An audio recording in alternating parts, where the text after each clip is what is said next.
Good morning, students. It's me, Miss Sanya, and today we are back with another lecture. As you all know that we have completed population part 3 in the previous lecture, so today I am taking a start with population part 4, that is density of the population of Pakistan. Up till now, I have told you multiple definitions which is related to population. We have already discussed about the demographic transition model, and we have also discussed about the causes of population growth. If you have missed any of the videos or any of the slides, please go to my channel. There are multiple videos which are available about population of Pakistan. So today we are taking a start with density of the population of Pakistan. But before moving forward, hurry up, grab your notebook along with pencil and pen and start noting the important pointers so that you can go on relay with the other guidelines. You can see there are multiple people in this picture which is seen over here. It means that we are not only going to discuss in general about the population of Pakistan, but yes, we are also going to talk about the different provinces and population divided into those provinces. So, moving forward, essay number 1.1.5, it says that evaluate reasons for the variance in both distribution of population and density of population between the administrative units of Pakistan. According to this SLO, the question which is asked over here is we have to describe about the variations. It means that how population is divided according to the distribution and according to the density. Distribution means according to provinces how it divided, and density means that how long and through which factors it is divided.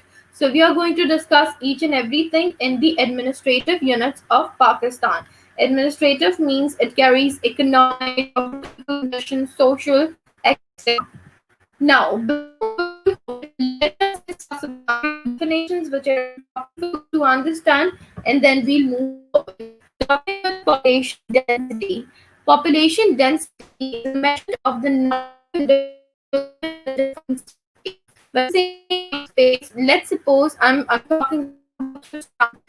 You are determining with the measurement of the number of individuals that throughout Balochistan, how many people are living over there. So you'll calculate it and then you'll find the results. Scientists calculate population density. Scientists calculate the number of individuals upon area unit square. The area is referred to unit square and above the number of individuals. When you divide it, then automatically population density is put it out. Then that you are looking at the population density. It's very important for you to know about how many individuals are living in that specific zone. Coming towards the next definition, that is population distribution. Population distribution means the patterns of where people live. World population distribution is uneven. When I'm talking about population distribution, then it actually tells about that how many people are living into that specific area. World population distribution is uneven. It is not static.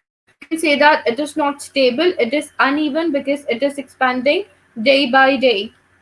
Places which are sparsely populated, okay, places which are sparsely populated, it means that which are you can say that they're having one scenery and they're having each and every facility. When I talk about the village like forest, all over the world, automatically the population over there they contain few people.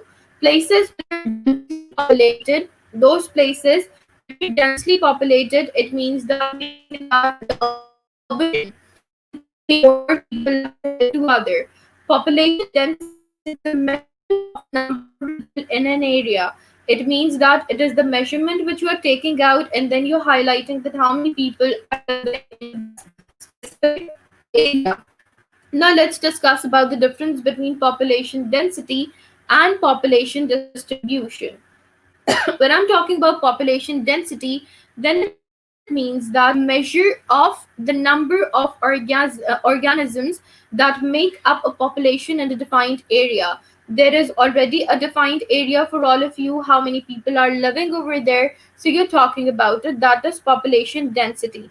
But when I'm talking about population distribution, then the arrangement of the population on a certain area in accordance with the conditions and requirements of the society. When I'm talking about this thing, then it means that you are talking about the arrangements, that how population is divided, in which conditions it is divided, what are the requirements of the people who are living over there. So this is the huge difference between population density and population distribution. Let's come upon the second difference of population density. It describes the number of individuals in a particular population inside a unit area of land. You're just taking a piece of land, and then what you're doing, you are describing the number of individuals in a particular population. For example, in that particular population, how many individuals are living over there. So you're talking about the population density.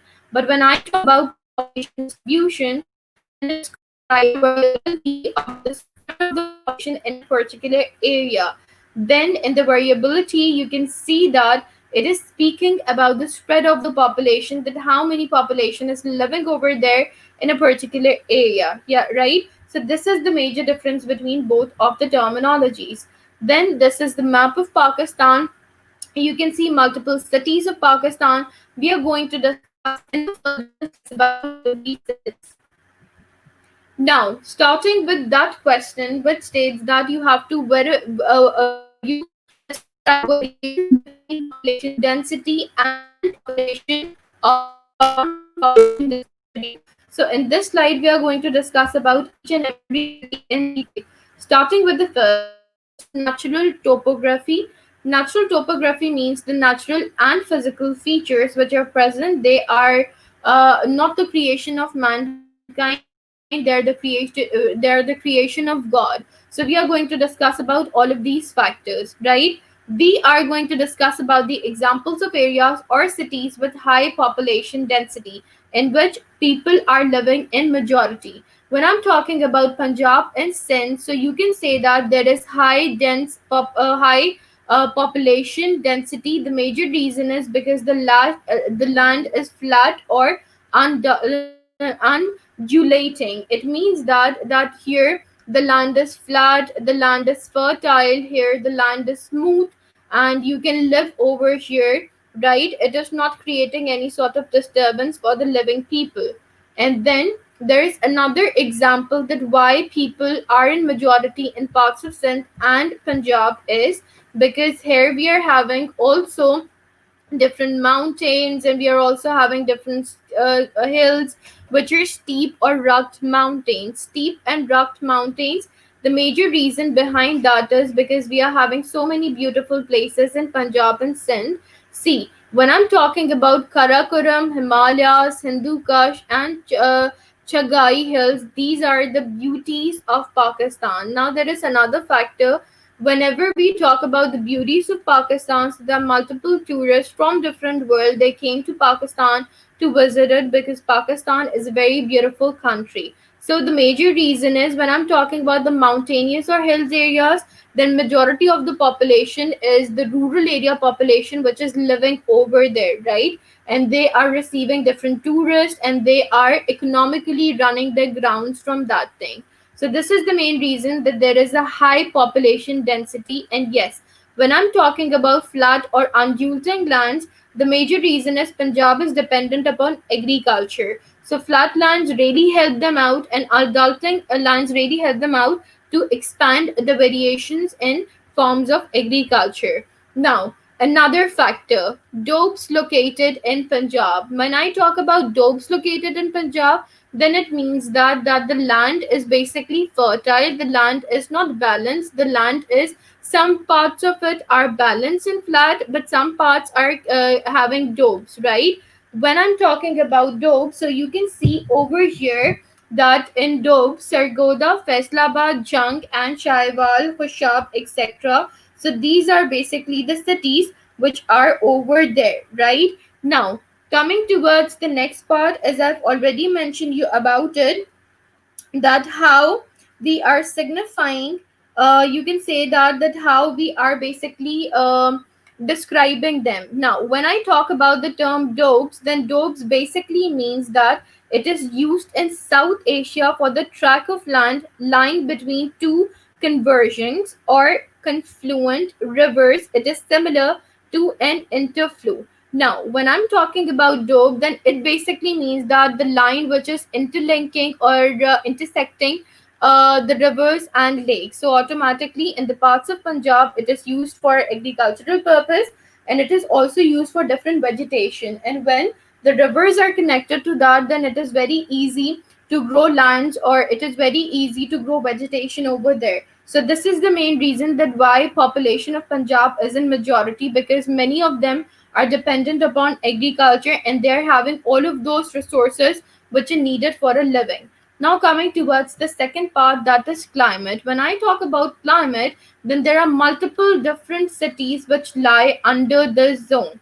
Now, in climatic context, the climate of Karachi, Lahore, and Peshawar, it varies from time to time, but the climate is moderate, it is tolerable, and the temperature throughout the year is moderate and tolerable. It depends on the if the season is monsoon, then also the temperature will stay moderate, but it depends and it changes according to the summers and winters. But when I'm talking about summers, so yes, summers are extreme. Summers, the temperature is extreme. Remember always, if your city is nearer to the river, then automatically there would be an extreme temperature.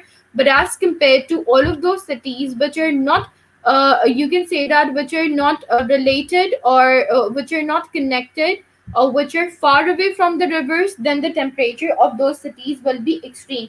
Such as when I talk about Karan Desert or mountainous areas over 4,000 meters, so automatically the temperature will be extreme as compared to them, right? Now, when I talk about moderate monsoon rainfall, so yes, there are multiple cities of Pakistan where the moderate monsoon rainfall falls. For example, the northern Punjab and Khyber Pakhtunkhwa, there is a moderate rainfall over there. But yes, there is one more factor which we are having nowadays, and that is monsoon season is still going on and all over Pakistan. But in this season, there is so much water which is already present onto that road, and it is very difficult for the vehicles to move from one place to another due to the monsoon factor. Now, less than 125 millimeters annual rainfall, but that also the 125 millimeter annual rainfall is risky for all of those people who are living over here. It is risky for them to travel from one place to another. Karan, Karachi, and Nara deserts. These all are the areas which are having around 125 millimeter annual rainfall, right?